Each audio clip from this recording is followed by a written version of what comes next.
Hello friends, Beauty's bake and cook চ্যানেলে আমি beauty চলে এসেছি আজকে আপনাদের সঙ্গে দুটো হাফ পাউন্ডের কেক শেয়ার করতে।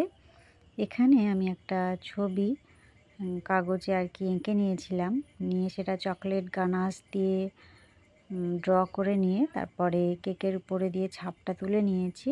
তারপরে আমি এটা গানাশ দিয়ে আবারও ড্র করছি। এটা করলাম তার কারণটা হচ্ছে কি, এক চান্সে ডলটা আমি করতে চেয়েছি, কিন্তু ভাবলাম যদি প্রপার না করতে পারি দেখতে খুবই বাজে লাগবে, সেই ভেবেই কাজটা করা। কেননা কাস্টমার এই রকম আমাকে একটা ডিজাইন পাঠিয়েছিলেন যেটা ফন্ডেন্টের উপরে ছিল, আর আমাকে বলেছিলেন যে যেন আমি এটাকে ড্র করে দিই কেকের উপরে। ফন্ডেন্ট আমি চাই না, আর কোনো ছবিও চাই না, মানে কোনো ফটোও চাই না, মানে আমাকে ড্র করতে হবে। সেই কারণে আমি ভাবলাম ঠিক আছে, তাহলে একটা প্ল্যান করেই করি যেন জিনিসটা দেখতে সুন্দর লাগে।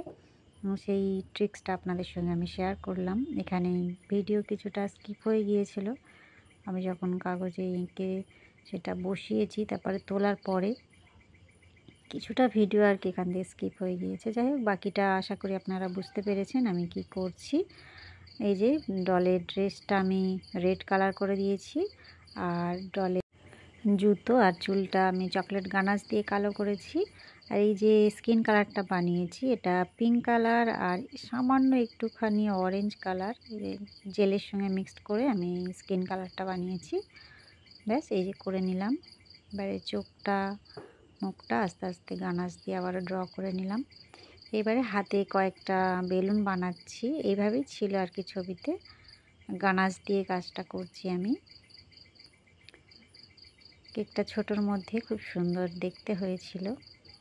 যাই হোক, যখনই এই ধরনের কোনো কাজ আসে ভালোই লাগে করতে, তবে একটু চিন্তা করে তারপরে করতে হয় যে কীভাবে করলে জিনিসটা সুন্দর হবে। ফুল তো আমরা সকলেই করি, কিন্তু ড্র করতে গেলে একটা এক্সট্রা প্রেশার হয়ে যায় আর কি, প্রপার ড্রটা না করতে পারলে। যাই হোক, আপনারা দেখে বলবেন কীরকম হলো জিনিসটা। এবার যে বেলুনগুলো বানিয়েছিলাম সেটা আমি পাইপিং জেল দিয়ে ফিল করে দিচ্ছি, মানে একটু অরেঞ্জ কালার আর রেড কালার মিক্সড করে নিয়েছিলাম জেলের সঙ্গে, সেইগুলোই দিয়ে বেলুনগুলো বানিয়ে নিলাম। এইটুকুই ছিল সিম্পলের উপরে। আর এখানটা আমি হ্যাপি বার্থডে বলে নামটা লিখে দিচ্ছি। আমি প্রতিটা কেকের ভিডিও বানাই, কেননা ছোট ছোট কিছু বিষয় থাকে যেগুলো আপনাদের সঙ্গে আমার শেয়ার করতে ভালো লাগে আর কি, সেই কারণেই এগুলো বানানো। যাই হোক, অনেকের হয়তো এটা হেল্পফুল লাগতে পারে, যাদের লাগবে অবশ্যই একটা লাইক করবে। আমি আর একটা কেকের ডিজাইনও আপনাদের সঙ্গে শেয়ার করতে চলেছি। এটা মোস্ট ট্রেন্ডিংয়ে চলেছিল এক সময়, আর আমার তো মনে হয় প্রত্যেকটা হোম বেকারসই এই ডিজাইনটা ট্রাই করেছে অবশ্যই। কেননা যখনই আমি ফোন একটু দেখি, টাইম পাই, তখনই দেখি বেশিরভাগ আর কি এই ডিজাইনটা বিভিন্নভাবে সবাই ট্রাই করেছে। যাই হোক, কেকের অর্ডারটা যখন এলো আমি ভাবলাম আমিও ট্রাই করি, কেমন লাগে দেখি। এর আগে আমি একবার আপনাদের সঙ্গে শেয়ার করেছি সেম ডিজাইন, আর একবার দেখিয়ে দিলাম, অনেকেই হয়তো স্কিপ করে গিয়েছে।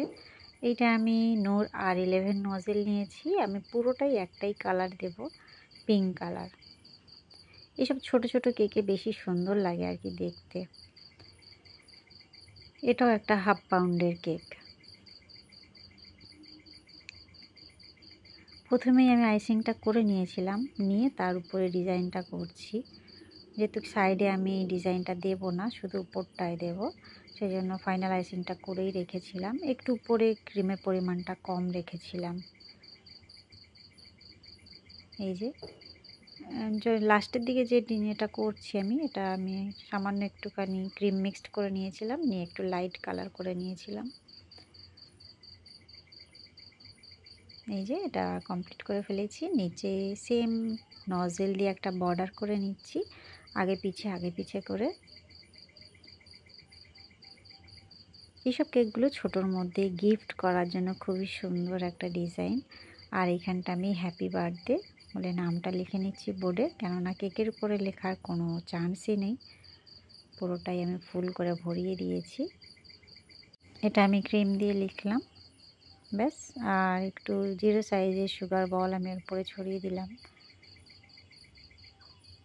খুব সুন্দর একটা ডিজাইন, আপনারা ট্রাই করতে পারেন। আর ভালো লাগলে অবশ্যই একটা লাইক করবেন, চ্যানেলটা সাবস্ক্রাইব করে রাখবেন। দেখা হবে নেক্সট নতুন কোনো ভিডিও নিয়ে। সবাই ভালো থাকবেন। Bye bye.